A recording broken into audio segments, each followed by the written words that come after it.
Ezra 8 अध्याय उसका 23 वचन। इसी विषय पर हमने उपवास करके जी अपने परमेश्वर से प्रार्थना की और उसने हमारी सुनी। फिर से हम पढ़े। इसी विषय पर हमने उपवास करके अपने परमेश्वर से प्रार्थना की और उसने हमारी सुनी है। इसी विषय पर हमने उपवास करके अपने परमेश्वर से प्रार्थना की और उसने क्या करे? हमारी सुनी, हमारा सुन लिए और हमको आशीष दिए हैं। किसी विषय में एजरा उसके लोगों के लिए, उसके लिए जो प्रार्थना कर रहा था, जो चीज उसको चाहिए, उस प्रार्थना का जवाब उसको मिला करके यहां हम देखते हैं। यहां फिर से लिखा, हम पढ़ेंगे, फिर से पढ़ेंगे। इसी विषय पर हमने उपवास करके अपने परमेश्वर से प्रार्थना की और उसने हमारी सुनी। हमारा उपवास ऐसा होना चाहिए। हम उपवास कर रहे हैं तो प्रभु यीशु मसीह सुनना है और हमारा उपवास का फल हमको वो दे। अगर आप विवाह के लिए प्रार्थना कर रहे हैं या बीमारी के लिए कर रहे, घर के लिए कर रहे, स्कूटी के लिए कर रहे, जॉब के लिए कर रहे या अलग चीज के लिए कर रहे, आपको प्रभु उसका समय में आपको वो आशीष दे, ऐसा उपवास प्रार्थना आपको करना है। उपवास प्रार्थना तो दूर की बात है। आज बहुत सारे लोग घर में प्रार्थना नहीं करते, बच्चन नहीं पढ़ते, कॉलेज से नहीं आते, तो उपवास कैसे हम कर पाएंगे बताइएगा? अगर हम कॉलेज से आएंगे, घर में प्रार्थना करेंगे, वचन पढ़ेंगे, आपको उपवास करने के लिए भी प्रभु आपको शक्ति देंगे। हालेलुया। यहाँ पे जैसे ही उन लोग प्रार्थना किए, उपवास करे, हमारा प्रभु हमारा सुन लिए और आशीष दिए करके हम यहाँ पे देखते हैं। और एक वचन हम देखेंगे, नीम उसका 9 का 1। फिर उसी महीने के 24वें दिन को इजरायली उपवास का टाट पहने और सिर पर धूल डाले हुए इकट्ठे हो गए। और पढ़ेंगे हम। तब इजराइल के वंश के लोग सब अन्य जाति लोगों से अलग हो गए और खड़े होकर अपने अपने पापों और अपने पुरखाओं के अधर्म के कामों को मान लिया। तब उन्होंने अपने अपने स्थान पर खड़े होकर दिन के 1 पहर तक अपने परमेश्वर यहोवा की सिर्फ एक ही पढ़ेंगे, 9 का 1। फिर उसी महीने के 24वें दिन को जी इजरायली उपवास का टाट पहने और जी सिर पर धूल डाले हुए इकट्ठे हो गए। देखो यहाँ पे कैसा कैसा उपवास कर रहे हैं लोग। हम लोग भी ऐसा उपवास करना है। यहाँ पे इजराइल इकट्ठा होके सब लोग जो है मिलजुल के उपवास कर रहे हैं। आज हम मिलजुल के प्रार्थना करने के लिए घर में हमारे पास समय नहीं रहता है, मिलजुल के कॉलेज से आने के लिए समय नहीं रहता है, मिलजुल के खुशियां मनाने के लिए समय नहीं रहता है। ऐसा हर चीज शैतान हमारे जीवन में रुकावट ले आ रहा है। हम लोगों को संभालना है अपना आत्मिक जीवन के लिए, ताकि हम ज्यादा से ज्यादा आत्मिक में आगे बढ़े और प्रभु से हम आशीष से पाए। आइए और एक वचन हम देखेंगे, योना उसका 3 अध्याय 5 में हम देखेंगे। तब 99 के मनुष्यों ने परमेश्वर के वचन की प्रतीत की और उपवास का प्रचार किया गया और बड़े से लेकर छोटे तक सबों ने टाट ओढ़ा। फिर से हम पढ़े। तब 99 के मनुष्य ने परमेश्वर के वचन की प्रतीत की और उपवास का प्रचार किया गया और बड़े से लेकर छोटे तक सबों ने टाट ओढ़ा। अगर हम योना के वचन पढ़ेंगे, योना को प्रभु ने ऐसा इस्तेमाल किया, ऐसा उसको आशीष दिया, उसके द्वारा बहुत सारे लोग उद्धार पाए। यहाँ लिखा है, तब निनिवे के मनुष्य ने परमेश्वर के वचन की प्रतीत की और उपवास का प्रचार किया गया और बड़े से लेकर छोटे तक सबों ने टाट। देखो, बड़े से लेकर के छोटे तक इन लोग सब मिलके क्या किए? उपवास किए। कहां पे? 99 में। यहां अगर हम 1 से लेकर के आखिरी यानी कि ये 4 वचन तक हम पढ़ेंगे, योना को प्रभु कुछ जिम्मेदारी देते हैं ताकि उसके लोगों को उद्धार करने के लिए। लेकिन योना वो एक शहर को भाग जाने के लिए वो अपनी बुद्धि ज्ञान के रास्ते में चल रहे थे। लेकिन प्रभु उसको पकड़ा और जिसके द्वारा कुछ करना चाहता है वो शहर लेके गया, और उसके द्वारा उपवास पूरे गांव, पूरे शहर, पूरे लोग मिलके किए, इकट्ठा होके खुद का पाप को स्वीकार करते हुए। आज मैं एक एग्जाम्पल देता हूं, यहां पे पूरे लोग मिलके उपवास करने के लिए लिखा है। अगर आज अपने अपने घर के लिए अगर सोचेंगे, डैडी कलीसिया जाएंगे, उपवास करेंगे, प्रार्थना करेंगे, वचन पढ़ेंगे, लेकिन मम्मी टीवी देखते रहेगी, बच्चे लोग इधर उधर क्रिकेट खेलने जाएंगे। अगर मम्मी कलीसिया जाएंगे, घर में प्रार्थना करेंगे, डैडी दारू पी के बैठता है, टीवी देख के बैठता है, बच्चे लोग इधर उधर जाएंगे। आप जरा गौर से इस वचनों, यहाँ पे इकट्ठा होकर उपवास करने के लिए लिखा है। आज हम ऐसा परिवार पूरे इकट्ठा नहीं हो पा रहे हैं, सब लोग एक जैसा, एक मन, एक दिल से हम आज प्रार्थना नहीं कर पाए, और हम सब लोग मिलकर प्रार्थना करेंगे। मैं बाद में आता हूं, थोड़ा जा करके आ रहा हूं, आप लोग प्रार्थना करते रहिएगा, मैं आ रहा हूं, अभी वो गायब हो जाता है। मैं अभी फ्रेश अप होकर आ रहा हूं, आप लोग स्टार्ट करो, वो प्रार्थना खत्म होने के बाद में आता हूं। आजकल भी घर में ऐसा होता है, इकट्ठा होकर प्रार्थना करने के लिए शैतान भी नहीं देता है। अगर हम इकट्ठा होकर प्रार्थना करेंगे, कलीसिया जाएंगे, उपवास करेंगे, या जो भी प्रभु को मांगेंगे, प्रभु हमारा परिवार को, हमारे जीवन को बेहतरीन बनाएंगे। वो हालेलुया, बेहतरीन बनाएंगे। अब मत्ती उसका 18 का 19 पढ़ेंगे, थोड़ा पढ़ देंगे, वो उसमें क्या लिखा है। मत्ती उसका 18 का 19। फिर मैं तुमसे कहता हूँ जी यदि तुम में से 2 जन पृथ्वी पर किसी बात के लिए जी एक मन होकर उसे एक मांगे मन हो करके उससे मांगे तो किसको? अपना पिता को, वह मेरे पिता की ओर से जो स्वर्ग में है उनके लिए हो जाएगी। हालेलुया। जो स्वर्ग में अपना पिता है वो हमारे लिए सब कुछ करने के लिए वो तैयार है। अगर अपने घर में या पति पत्नी है, या परिवार है, या भाई बहन है, अगर किस चीजों के लिए आप प्रभु से पूछ रहे हो, आप एक ही मन, एक ही दिल, एक ही विश्वास से मांगिएगा, हमारा पिता उसको देंगे करके यहाँ लिखा है। आज हम ऐसा इकट्ठा होकर प्रार्थना नहीं कर पा रहे हैं, एक ही मन, एक ही दिल से आज हम प्रार्थना नहीं कर पा रहे हैं।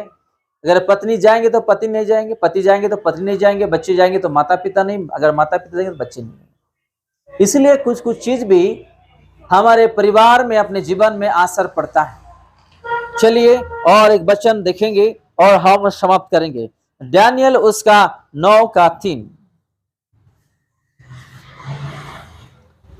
तब मैं अपना मुख प्रभु परमेश्वर की ओर करके गिड़गिड़ाहट के साथ प्रार्थना करने लगा जी, और उपवास कर टाट पहन राख में बैठकर वरदान मांगने लगा। चलिए और एक वचन हम देखेंगे, पहला राजा उसका 21 का 27। पहला राजा उसका 21 का 27। 21 का 27। एलिया के ये वचन सुनकर अहाब ने अपने वस्त्र फाड़े और जी अपने देह पर टाट लपेटकर उपवास करने और जी टाटी ओढ़े पड़ा रहने लगा और दबे पांव चलने लगा। अगर हम ऐसे ऐसे उपवास करें, प्रभु देख के प्रसन्न होंगे और वो हमको आशीष से देंगे। आइए हम और एक वचन पढ़ेंगे और हम समाप्त करेंगे। यिर्मयाह उसका 14 का 12।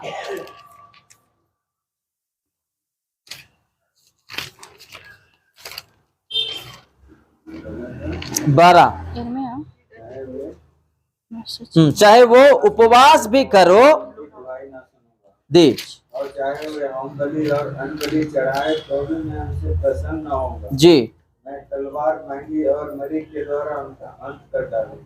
जी, फिर से हम जोर से पढ़े। चाहे वो उपवास भी करे तभी मैं उनकी नहीं सुनूंगा करके लिखा है। आप लोग नोट कर लेना इस वचन को। सुरेश को बोल दो ना जाने। आज बहुत सारे लोग उपवास करते हैं, इसलिए कुछ उपवास का फल नहीं मिलता है कि इससे पहले हम कैसा उपवास करने के लिए एक गुप्त कमरे में जाना, किसी को मालूम नहीं होना कि हम उपवास कर रहे हैं, और हम उपवास करते समय अपना सिर पे तेल लगाना ताकि किसी को मालूम ना पड़े, और हम ऐसा उपवास करें कि फुल टाइम हम जो है प्रभु को देना, ऐसा उपवास करें। अगर हम ऐसा उपवास नहीं करेंगे तो यहां लिखा है चाहे वो उपवास भी करे तो भी मैं उनकी तो दुहाई भी न सुनूंगा, मैं उनकी दुहाई नहीं सुनूंगा, और चाहे वो होम और बलि और चाहे वो होम बलि और अत्र बलि चढ़ाए अन्न बलि चढ़ाए तो भी मैं उनसे प्रसन्न न होऊंगा। तभी मैं उनसे प्रसन्न ना होऊंगा। मैं तलवार महंगी और जी मरी के द्वारा इनका अंत कर डालूंगा। जी, आप लोग आई बात समझ में? अगर हम उपवास कर रहे हैं तो उसी ध्यान में रहना चाहिए। अगर हम उपवास कर रहे हैं तो हमको फल मिलना है, ऐसा उपवास करना है। हम उपवास करके अपना शरीर को भूखा प्यासा रखते हुए अगर हमको कुछ नहीं मिलता है तो क्या फायदा? कुछ भी नहीं, कुछ फायदा नहीं, कुछ फायदा नहीं है। और ऐसा उपवास कभी प्रभु नहीं सुनेंगे, और ऐसा उपवास कभी प्रभु ग्रहण नहीं करेंगे। हम अगर उपवास कर रहे हैं तो वचनों के अनुसार हमको उपवास करना है। चलिए हम लास्ट वचन पढ़ के हम समाप्त करेंगे। न्याय उसका 20 अध्याय 25 और 26।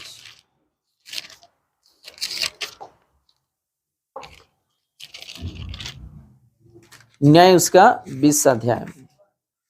तब बिन्यामीनियों ने दूसरे दिन उनका सामना करने को गिबा से निकलकर फिर 18,000 इजरायलियों पुरुषों को मार के जो सब के सब तलवार चलाने वाले थे जी मिट्टी में मिला दिया। जी तब सब इजरायली वरन सब लोग बेतल को गए और रोते हुए यहोवा के सामने बैठे रहे, और उस दिन सांझ तक उपवास किया और यहोवा को होम बलि और मेल बलि चढ़ाए।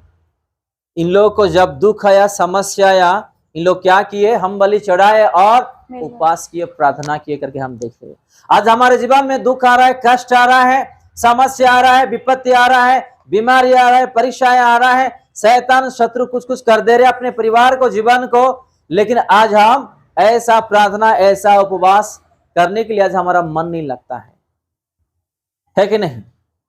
जैसे इन लोग को प्रॉब्लम आया, इन लोग इकट्ठा होकर प्रार्थना कर रहे, उपवास कर रहे। हमारे परिवार में भी ऐसे इकट्ठा होकर प्रार्थना करना चाहिए। आज जो है घर में 4 रहेंगे, एक ही रहता है, 3 नहीं करेंगे प्रार्थना, या कलीसिया भी नहीं जाएंगे। तो जो एक कलीसिया जाता है, प्रार्थना करता है, उपवास करता है, उसके लिए सोचो वो कितना बोझ उठा के वो चल रहा है,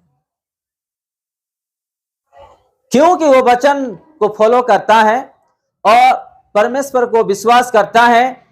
मेरा परिवार भी उद्धार पाए करके वो कष्ट दुख सह लेते हुए भी वो कलीसिया जाता है और प्रार्थना करता है। बाकी लोग क्या है? आराम से टीवी देखते हैं, दारू पीते, झगड़ा करते और अपना मनमानी करके फिरते रहते हैं। ऐसे ऐसे परिवार में बहुत सारे लोग हैं आज। वो खुद के लिए नहीं कर रहा है, वो पूरे परिवार उद्धार पाए, आशीष से पाए, इसलिए वो बोझ उठा के वो कर रहे हैं। हालेलुया। आप लोग बात समझ में? बहुत सारे परिवार में यह हाल है, आप लोग नहीं पता है। वो यीशु को जान लिया, यीशु को पहचान लिया, मैं तो जान लिया, मैं तो उद्धार पाया हूं, मेरे परिवार भी उद्धार पाए। अगर वो अपने परिवार को बोलेंगे ना, उन लोग नहीं सुनते हैं। तेरा यीशु तुझे क्या दे दिया? कुछ मिला तुझे? पहले तो विश्वास तो करके देख। अगर हम लोग पवित्रता और आत्मिकता से जिएंगे ना, ऐसा झांटो अपना शरीर में कपड़ा, जो धूल निकलता है, प्रभु हमारा जीवन में ऐसा आशीर्वाद करेंगे उसका समय में। हालेलुया। पैसा का कुछ कमी नहीं होने देंगे प्रभु यीशु मसीह। आज हम 2-3 प्रार्थना कर देते हैं, 1-2 बार कलीसिया चले जाते हैं और बोलते हैं अभी तक प्रभु यीशु मसीह नहीं देंगे। आपका मन उस चीजों के लिए नहीं रहना है। आपका मन मैं उद्धार पाऊं, स्वर्ग राज्य जाऊं, उसके लिए ध्यान रहना है। बाकी सारा चीज प्रभु देंगे।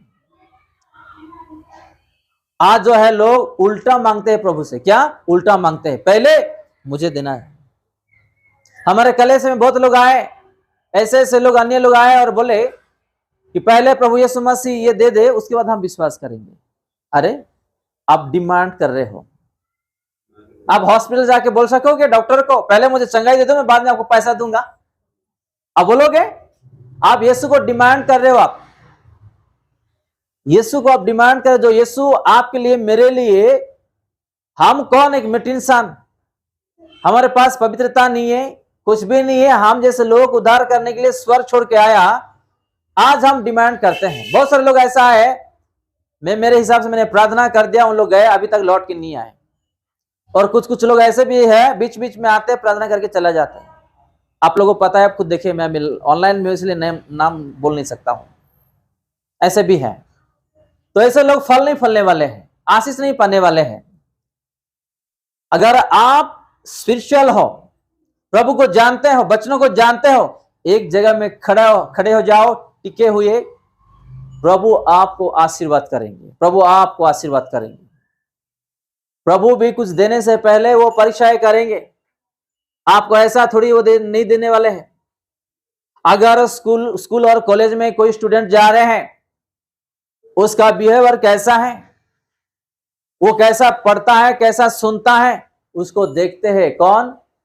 टीचर्स देखते हैं, सुनते हैं, इंक्वायरी करते हैं, और उसका अच्छा बुराई उसको देख के उसको भी मार्क मिलता है, रिजल्ट मिलता है। हालेलुया। तो हमारे जीवन में भी प्रभु यीशु मसीह पहले वो परीक्षा करते हैं, पहले वो देखते हैं कि वो मुझे विश्वास करेंगे या नहीं, परीक्षा आने से वो खड़ा हो पाएंगे या नहीं, या आधा रास्ते में छोड़ के भाग जाएंगे। प्रभु देखते हैं। उसके बाद आयुब का जीवन में जैसा प्रभु आशीर्वाद किया, हमारे जीवन में भी ऐसे आशीर्वाद करेंगे। आप लोग आई बात समझ में? तो हमारे जीवन में जब परीक्षा आता है, तो परीक्षा इसलिए आता है कि हम ज्यादा से ज्यादा प्रभु में बढ़े चले और उसका राज्य में उद्धार पाए और उसके नाम में हम लोग आशीर्वाद पाए। वो कभी हमको कमी होने के लिए नहीं देगा, कभी। पहले आप प्रूफ करके बताना है, हम लोगों को पहले प्रूफ करके बताना है कि मैं आपके वचनों के अनुसार चल रहा हूं, जी रहा हूं, मेरे शरीर में, मेरे जीवन में कुछ अपवित्रता चीज है ही नहीं। आप मुझे बताओ, अगर ऐसा है तो मैं छोड़ दूंगा। हम प्रूफ करके बताना है पहले प्रभु को। हम यहाँ कले से आते रहते हैं, झगड़ा करते हैं, मारपीट करते हैं, बुराई किसी को करते हैं, गाली देते हैं, गुस्सा करते हैं, दारू पीते हैं, सिगरेट तंबाकू ये करते हैं और प्रभु को बोलते हैं ये वो, कभी नहीं होने वाला। हम लोग अपनी तरफ से पहले हम स्पिरिचुअल बनना है, आत्मिक से जीना है, पवित्रता से जीना है। उसके बाद अगर हम उसको पूछेंगे ना, वो हमको देंगे। वो आधा यहाँ पाप रहेगा, आधा संसारी चीज रहेगा, आधा हर चीज रहेगा, हम मांगते रहेंगे, कैसा होगा? हम कोर्ट में जाएंगे, जज के पास, हमारी तरफ से बहुत सारा गलतियां रहेगा, वो थोड़ी हमको छुटकारा दे देंगे। वो जब बड़ा आपने कुछ नहीं किया, आज से कुछ मत करो, अच्छा जी लो, जाओ, थोड़ी जज जो है आपको न्याय करके आपको छोड़ देंगे, कभी नहीं। अगर हम गलत किए हैं, उसका सजा हमको मिलेगा ही मिलेगा। तो हम आज गलत करके, आज हम जो है पापों के रास्ते में चल के हम प्रभु के नाम में धकेल देते हैं और उसके ऊपर जो है निंदा करते हैं, खुद गलती करते हैं और प्रभु को बोलते हैं। पहले हम अपनी तरफ से हम अच्छे हैं, बुराई कर रहे या अच्छा से चल रहे, पहले अपने आप को पहले ठीक करना है। उसके बाद आप जो भी मांगोगे वो देंगे आपको। इसलिए यहां लिखा है, फिर से हम पढ़े और समाप्त करें, 25 और 26 हम पढ़े और समाप्त करें। तब बिन्यामीनियों ने दूसरे दिन उनका सामना करने को जी गिबा से निकलकर फिर 18,000 जी इजरायली पुरुषों को मार के, जी जो सबके सब तलवार चलाने वाले थे, मिट्टी में मिला दिया। जी तब सब इजरायली वरन सब लोग बेतल को गए और रोते हुए यहोवा के सामने बैठे रहे और उस दिन सांझ तक उपवास किया और यहोवा को होम बलि और मेल बलि चढ़ाए। हालेलुया। जो होम बलि, जो बेल बलि जो बोल रहे हैं ना, अगर हम अपना शरीर को, एग्जाम्पल कोई दारू पी रहा है, वो उसको छोड़ना है, आपको आशीर्वाद पाना है, तो आपको क्या करना है?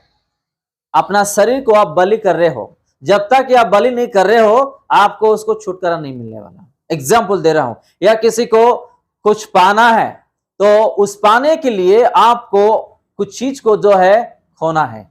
अब तक हम कहां से कहां जा सकते थे, लेकिन कुछ चीज अपने को नहीं पता है, इसलिए आज हम वही जगह में बैठे हुए हैं। तो उपवास करने से क्या फायदा है, क्या नहीं फायदा है, और क्या क्या करना चाहिए एक विश्वासी का जीवन में, आज जो वचन हम आज पढ़े और सुने अपने को पालन करना है।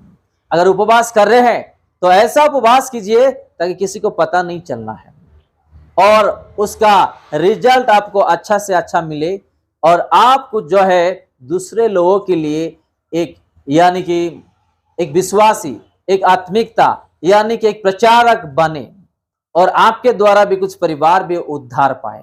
आइए छोटी सी वचन प्रभु यीशु मसीह हम सबको आशीष दे।